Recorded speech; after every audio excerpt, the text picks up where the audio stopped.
A warm welcome to a special episode of Leaders of Tomorrow Season 10. I'm Ritwika Gupta. The tension between consumerism and climate crisis is often a tightrope. Despite that, a number of Indian brands in the fashion and lifestyle space are making a mark in sustainability with zero-waste design and small-scale production. But is India really ready for sustainable brands? Take a look. Think green, think sustainable. Call it eco-friendly or green fashion, these are terms that describe products, processes and activities that aim to shift towards a more environmentally conscious mode of production. But why does sustainable fashion matter?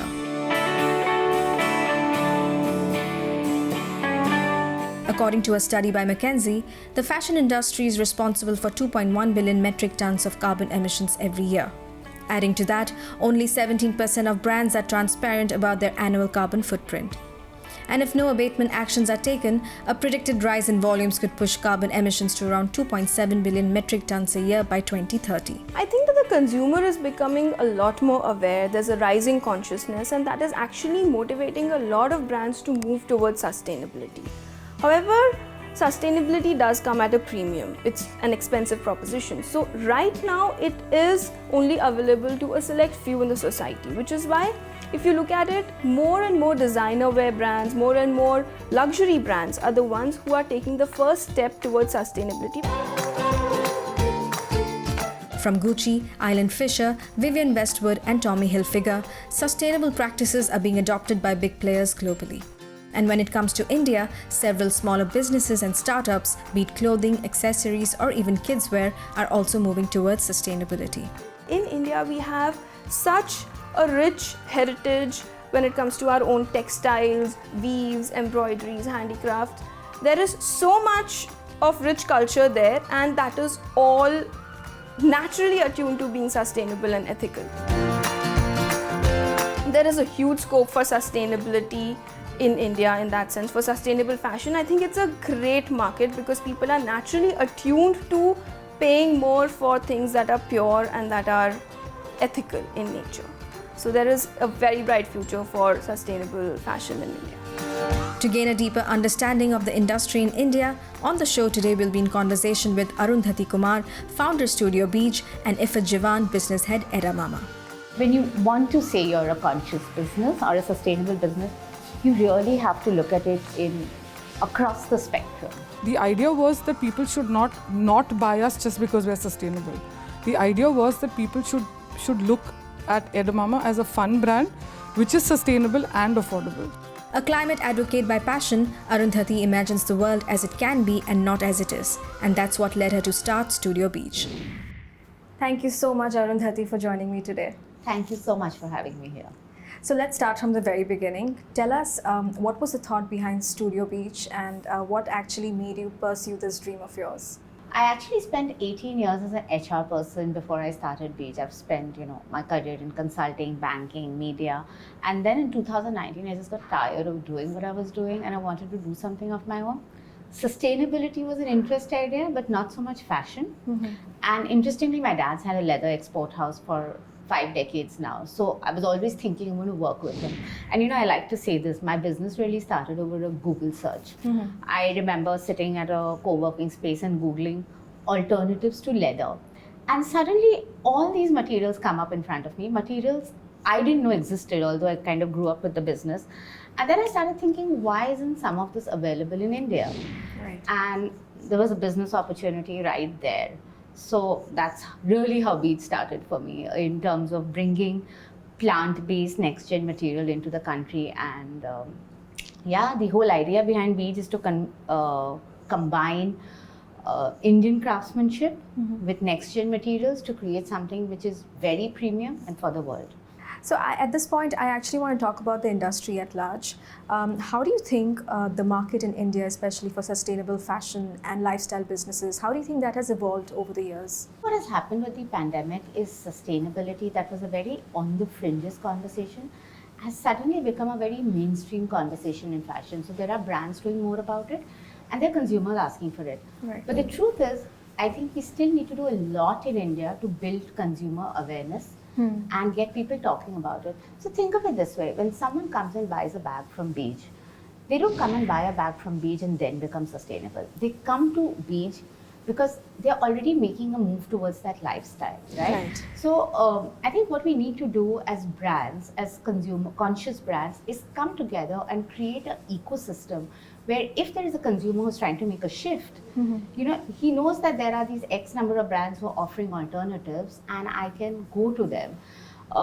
You know, what I've seen is that the space is still very small, the sustainable lifestyle, fashion space. And almost all the founders know everybody, every brand knows everybody. And there's a lot of respect for what one person is doing and the other person is doing. So I honestly think the space is going to grow, but it needs us to come together and collaborate, because building awareness is a hard task. Cannot be done alone. So we need to do it together as a team.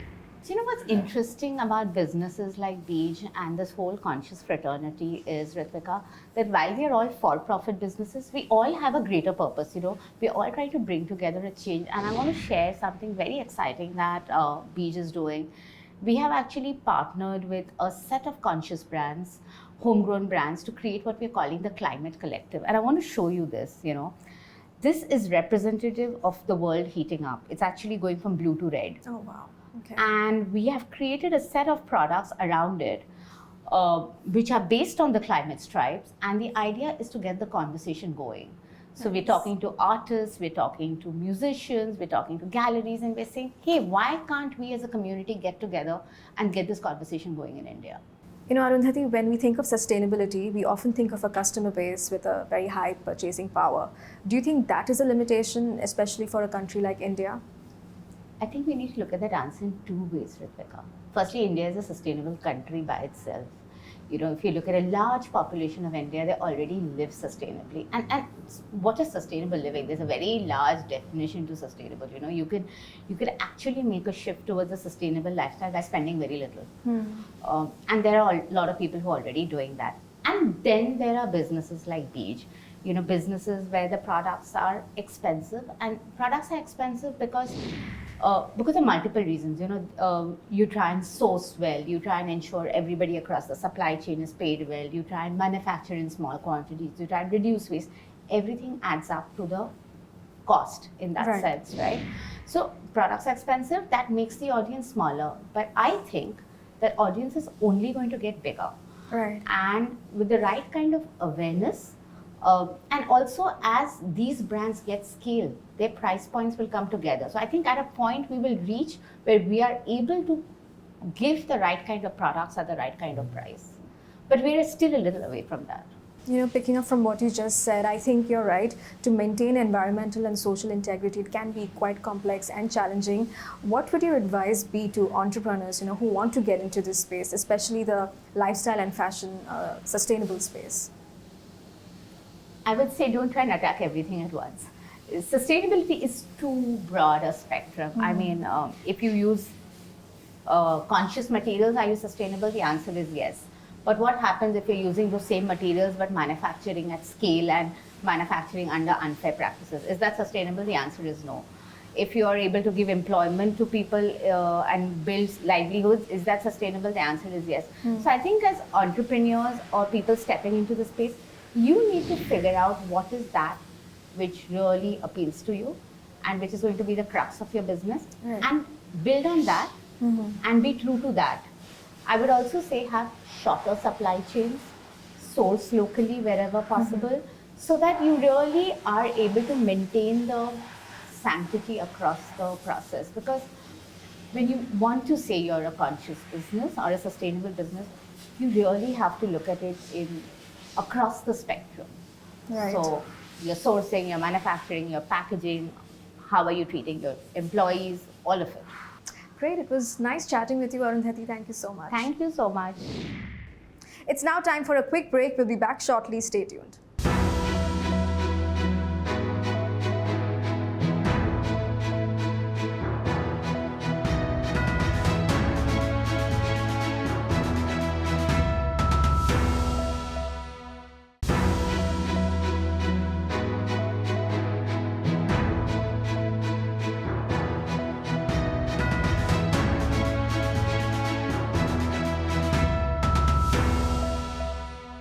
Welcome back. You're watching Leaders of Tomorrow Season 10. Now, the sustainable children's wear segment is also a space that's scaling rapidly. What's the opportunity like? And what are the lessons for some broader applications? To find out more, I'll be now in conversation with Iffat Jivan, business head at Edamama. Thank you for talking to us, Iffat. My pleasure, Ritwika. Happy to be on the show. So let me dive straight into it. Tell us, what was the idea behind Edamama? So let me tell you how the whole name and the brand came into being.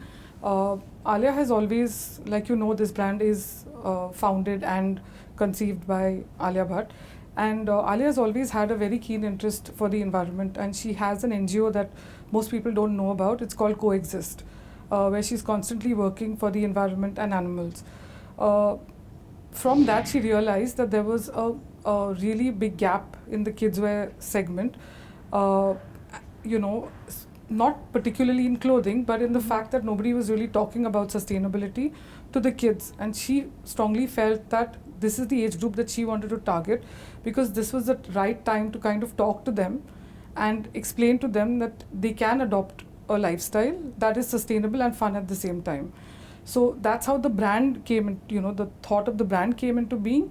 The name Edamama is because Alia has a cat called Edward, and Edamama means Ed's mama. So that's how the whole name has been conceptualized.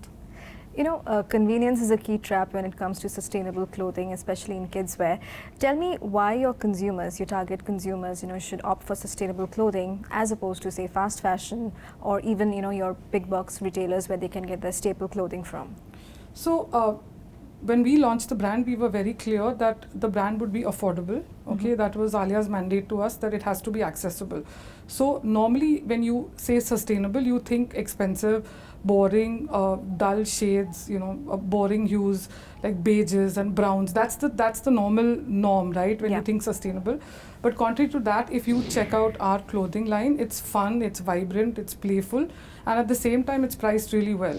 So the team has actually worked really hard to achieve a certain level of pricing and you know, make it accessible to anybody and everybody. So like you just said, like, why would somebody want to buy Ed, you know, when they can buy any other brand or you know, any of the, I mean, it's the segment is full and overcrowded with loads of brands, right? So the idea was that people should not buy us just because we're sustainable.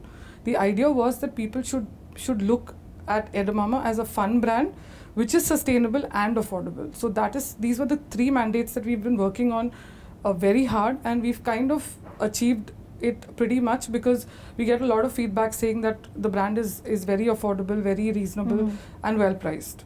Right. You know, I at this point want to talk about your business strategy a little bit. This is a very new company, you know, it's been hardly a year or like slightly more than a year, yet you guys have grown almost 10 times in your revenue reportedly. So tell us, how did you reach to this point? So I think it's something that the team has done together as a whole, whether it's our product team or whether it's our design team or whether it's the marketing team. I think each one has really worked on this brand like it's their own, with a sense of ownership, which has made it easier to achieve our goals. Even, I mean, at one point in time, we were really struggling for product because we have a lot of limitations, right, with product. So last year, for example, when we launched our winter wear line, it was very challenging for us to do winter wear which is 100% cotton. But we actually came out with a line of sweaters that were 100% cotton, and we got an amazing response and we saw some crazy sell-through rates. So I think it's the fact that we've invested a lot of ourselves and our time in sourcing the right product and maintaining a certain kind of quality, okay, which we are very, very particular about. And I think people are now beginning to understand what the brand stands for, because we get a lot of positive feedback from others. Right. So Alia is the founder and the face of the brand. Would you think this is one of the big gain go-to strategy, or is this just one piece of the puzzle? So Alia has been very clear from day one that she didn't want the brand to ride on her, right? I mean, she's extremely passionate about the brand. She's extremely involved in the brand. She knows everything that is going on with the product, be it the marketing strategies or any new product launches that we do. We make it a point to show her the mood boards before every season.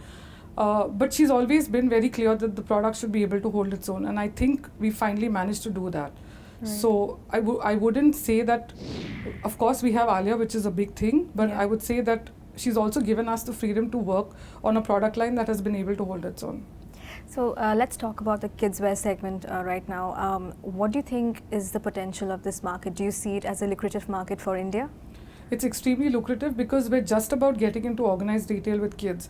While men's and women's fashion has always been pretty much organized, and you have loads of organized brands in those two segments.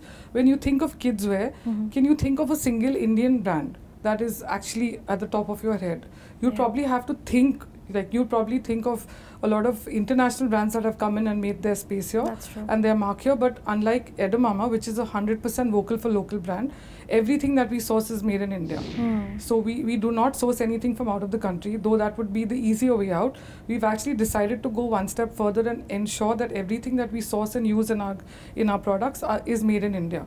So we've realized that there are no established national players. Right, and seeing this opportunity is what we, that's where we decided to, kind of launch the brand, because we realized that there is a need, there is a demand, but it's very disorganized, and there are very few players who understand and are able to sustain. Okay. So while the unorganized market is huge, in the organized sector we still don't have too many brands. If you could also elaborate a little bit about the key drivers of this segment and also some of the challenges. So I would say key drivers obviously is how consumers in India with the sheer population and the numbers, with kids, there's always a demand for clothes because the way kids outgrow their clothes, right?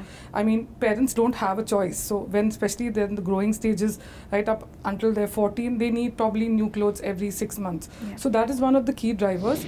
And I guess also the consumer is now evolving, okay? So it's not like, in the good old days when we were growing up, our parents would just give us just about anything to wear. Kids today have a voice. They want to be a part of the decision making of buying the clothes. They may not be the kind of buying it themselves, but I'm sure that they're the ones who influence the decision. Right? So maybe post 8 years, it's the kids who take over. And they with the kind of exposure that kids have today, they know what they want. Right? So that is one of the things. And the cons is that, like I said, the unorganized sector is huge. Okay, so it becomes hard sometimes to match their pricing because they do not follow fair trade practices. They don't care about quality. They make do with just about anything and everything. So that will always be a deterrent. But I would say that the pros outweigh the cons at this point. What would your advice be, to entrepreneurs who want to get into this segment, especially in sustainable kidswear? So I would just have one thing to say. You need to have passion to drive it because it's key. It's not always easy to sustain, but you need to keep going at it all the time. You need to be persistent. Perseverance is key. And you need to be able to take failure in your stride. So you can't, stop. You may have multiple challenges, but you need to keep going. It's hard to kind of just come in and make it big. So you have to be patient about it. But I would still say that it's relatively untapped. Okay. So there is space for more, for sure. All right. Thank you so much, Iffat. It was nice chatting with you. Thank you, Ritwika. It's now time to take a sneak peek at our CXO diary, where I asked both Arundhati and Iffat the same set of quick-fire questions. Take a look at what they had to say.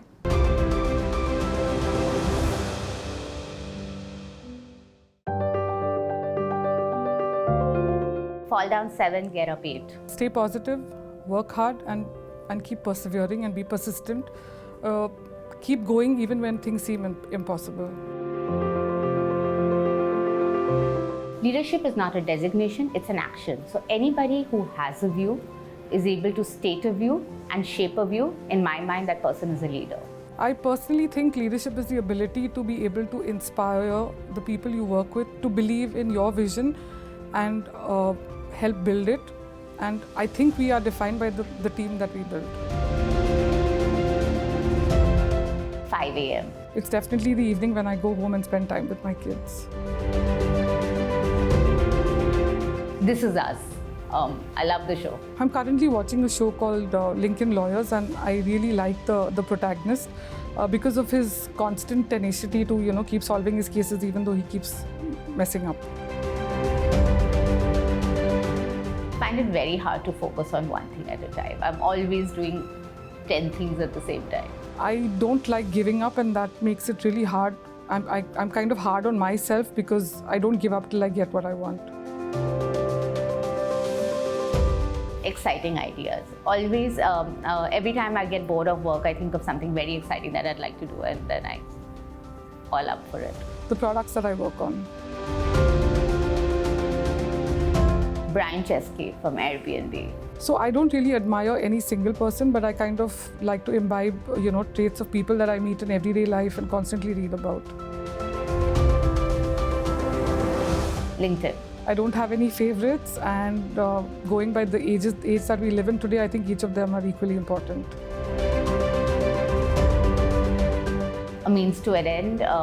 It allows you to explore and do more with life. So money is important, but it's not the end-all and be-all of my life. And this I can say even though I've been through significant financial pressures earlier on in life.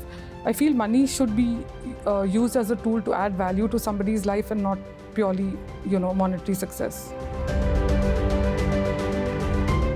Raising one bratty teenager and 2 dogs. Eating. I just love eating. I'm eating even when I'm working.